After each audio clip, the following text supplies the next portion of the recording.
Hi, thanks for joining me for another reading through the Bible in chronological order. We are in Joshua chapter 9 through 11 today. When all the kings heard about Jericho and Ai, those who were the west of the Jordan and the hill country and the Judean foothills, and all along the coast of the Mediterranean Sea toward Lebanon, the Hittites, the Amorites, Canaanites, Perizzites, Hivites, and Jebusites, they formed a unified alliance to fight against Joshua and Israel. When the inhabitants of Gibeon heard what Joshua had done to Jericho and Ai, they acted deceptively. They gathered provisions and took worn out sacks on their donkeys and old wineskins cracked and mended. They wore old patched sandals on their feet and threadbare clothing on their bodies. Their entire provision of bread was dry and crumbly. And they went to Joshua in the camp at Gilgal and said to him and the men of Israel, "We have come from a distant land. Please make a treaty with us." The men of Israel replied to the Hivites, "Perhaps you live among us. How can we make a treaty with you?" And they said to Joshua, "We are your servants." Then Joshua asked them, "Who are you and where do you come from?" They replied to him, "Your servants have come from a faraway land because of the reputation of the Lord your God. For we have heard of his fame and all that he did in Egypt and all that he did to the two Amorite kings beyond the Jordan, King Sihon of Heshbon and King Og of Bashan, who was in Ashtaroth. So our elders and all the inhabitants of our land told us, 'Take provisions with you for the journey. Go and meet them and say, we are your servants. Please make a treaty with us.' This bread of ours was warm when we took it from our houses, as food on the day we left to come to you, but see, it is now dry and crumbly. These wineskins were new when we filled them, but see, they are cracked. And these clothes and sandals of ours are worn out from the extremely long journey." Then the men of Israel took some of their provisions, but did not seek the Lord's decision. So Joshua established peace with them and made a treaty to let them live, and the leaders of the community swore an oath to them.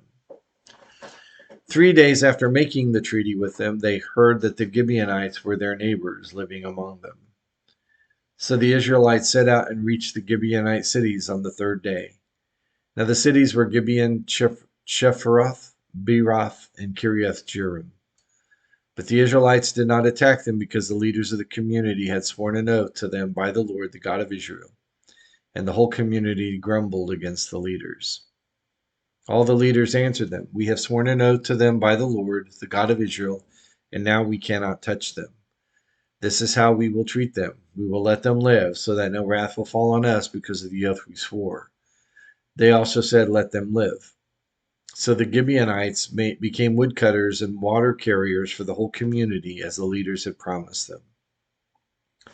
Joshua summoned the Gibeonites and said to them, "Why did you deceive us by telling us you live far away from us, when in fact you live among us?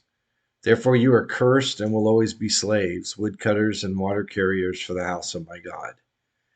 The Gibeonites answered him, "It was clearly communicated to your servants that the Lord your God had commanded his servant Moses, to give you all the land and to destroy all the inhabitants of the land before you.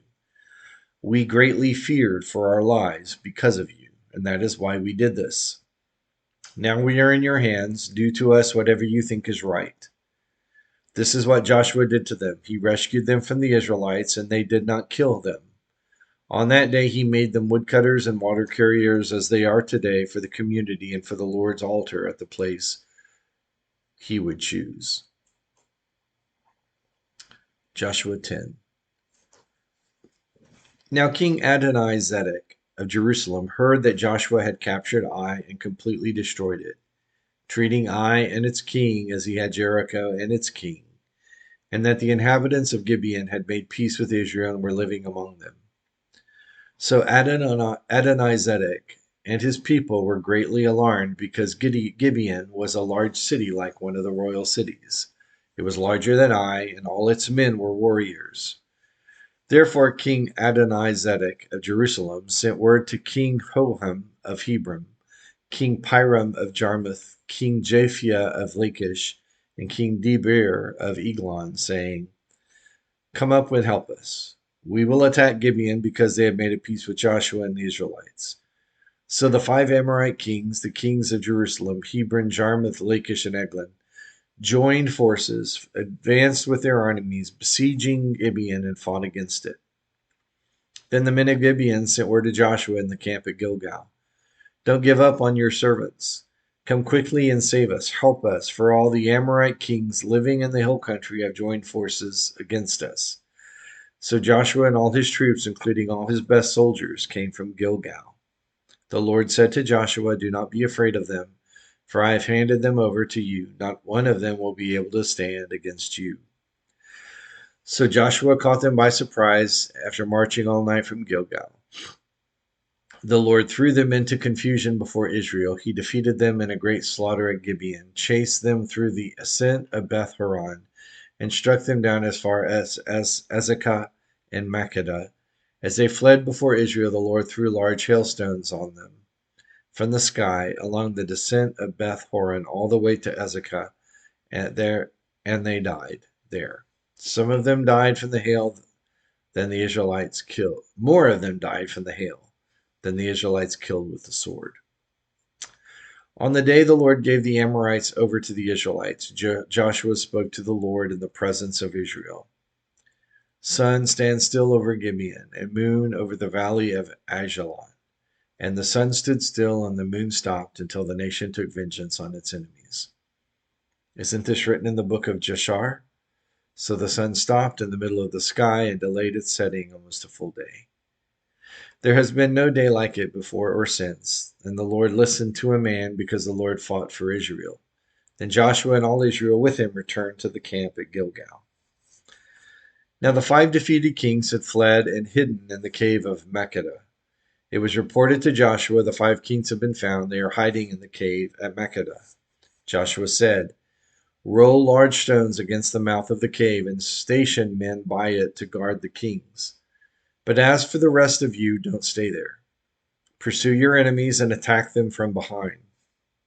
Don't let them enter their cities, for the Lord your God has handed them over to you." So Joshua and the Israelites finished inflicting a terrible slaughter on them until they were destroyed, although a few survivors ran away to the fortified cities. The people returned safely to Joshua in the camp at Makkedah, and no one dared to threaten the Israelites. Then Joshua said, "Open the mouth of the cave and bring those 5 kings to me out of there." And this is what they did. They brought the 5 kings of Jerusalem, Hebron, Jarmuth, Lachish, and Eglon to Joshua out of the cave. When they had brought the kings to him, Joshua summoned all the men of Israel and said to the military commanders who had accompanied him, "Come here and put your feet on the necks of these kings." So the commanders came forward and put their feet on their necks. And Joshua said to them, "Do not be afraid or discouraged. Be strong and courageous, for the Lord will do this to all the enemies you fight."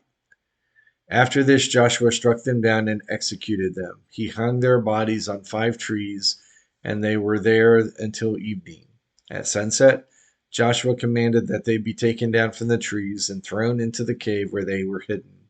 Then large stones were placed against the mouth of the cave, and the stones are still there today.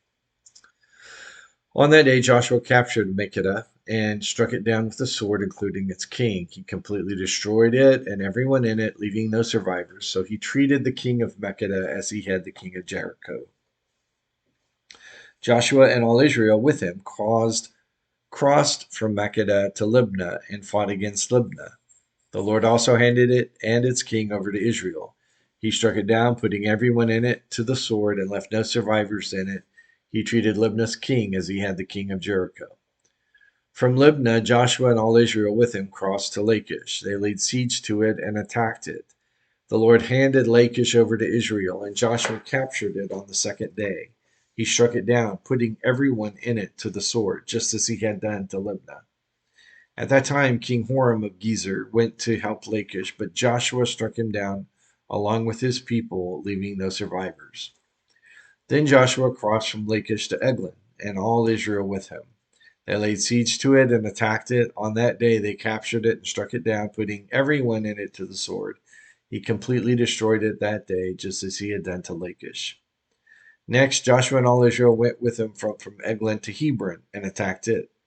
They captured it and struck down its king, all its villages, and everyone in it with the sword. He left no survivors, just as he had done at Eglon. He completely destroyed Hebron and everyone in it. Finally, Joshua turned toward Debir and attacked it, and all Israel was with him. He captured it, its kings, and its villages. They struck them down with the sword and completely destroyed everyone in it, leaving no survivors. He treated Debir and its king as he had treated Hebron, as he had treated Libnah and its king.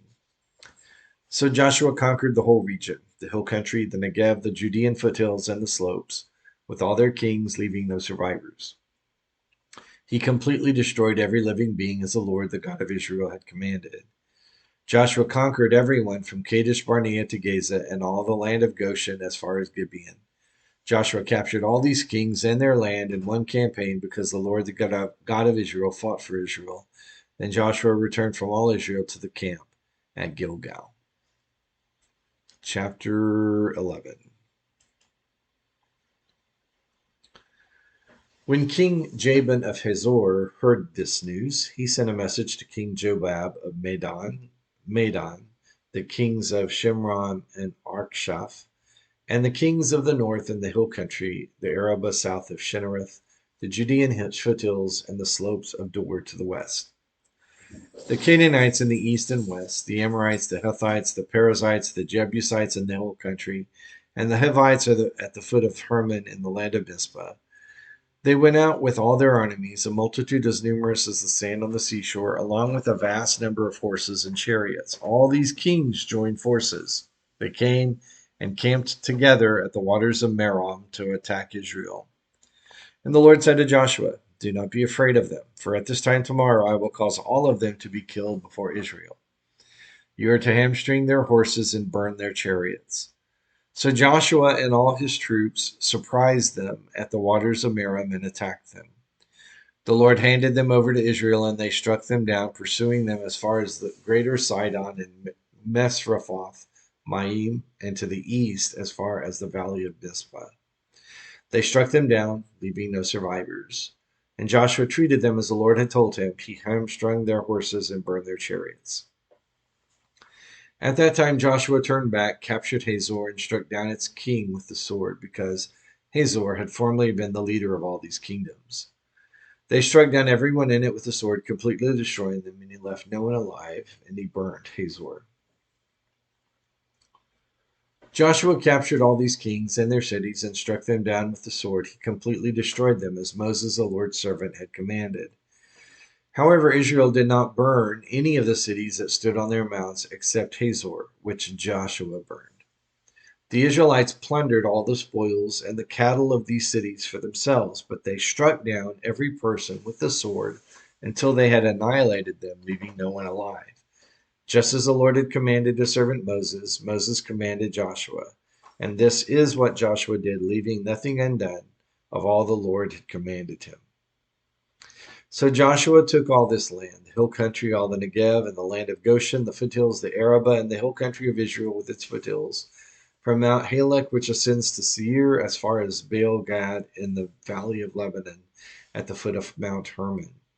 He captured all their kings and struck them down, putting them to death. Joshua waged war with all these kings for a long time. No city made peace with the Israelites except for the Hivites who inhabited Gibeon. All of them were taken in battle. For it was the Lord's intention to harden their hearts so that they would engage Israel in battle, and he completely destroyed without mercy and be annihilated, just as the Lord had commanded Moses. At that time, Joshua proceeded to exterminate the Anakim from the hill country, Hebron, Debir, Anab, all the hill country of Judah and of Israel. Joshua completely destroyed them with their cities. No Anakim were left in the land of the Israelites except for some remaining in Gaza, Gath, and Ashdod. So Joshua took the entire land in keeping with all that the Lord had told Moses. Joshua then gave it as an inheritance to Israel according to their tribal allotments, and after this the land had rest from war. So in the reading here is the full picture of the conquest that Joshua led the Israelites in against the Canaanites. Without exception, it appears there is success upon success. All of the residents were exterminated. It's a strong word to use, but that's in essence what happened. He killed all of the inhabitants of all of the cities. There were some that fled according to the record, but that was his intent to kill all that were there, and he did. Not all the cities were burned, but particularly Hazor was. That significance helps us with archaeology to pinpoint and recognize events that truly co-align with what the scriptures show about this conquest in terms of time. But when we read this, there is for us the fulfillment of what God told Moses Israel had been chosen to be. And that was God's justice agent to bring the Canaanites to judgment from God by bringing an end to their cultures because their sin was full or ripe, as the King James will say. It's important to see that the supreme being who knows the wars that need to be fought to bring unrighteousness to an end is God. And this picture helps us see that as we see God using Israel for that purpose. No doubt God has used other nations providentially like Assyria and Babylon, to accomplish his ends and his purposes, even Rome in the first century. Providentially, God accomplishes that. But only Israel was instructed that their purpose was to serve as the agent of God to bring these nations their rightful justice from God. Lessons to learn: do what God says. And that's what we'll see over and over and over again in the story of Joshua. Join me again for another reading tomorrow through the Bible in chronological order.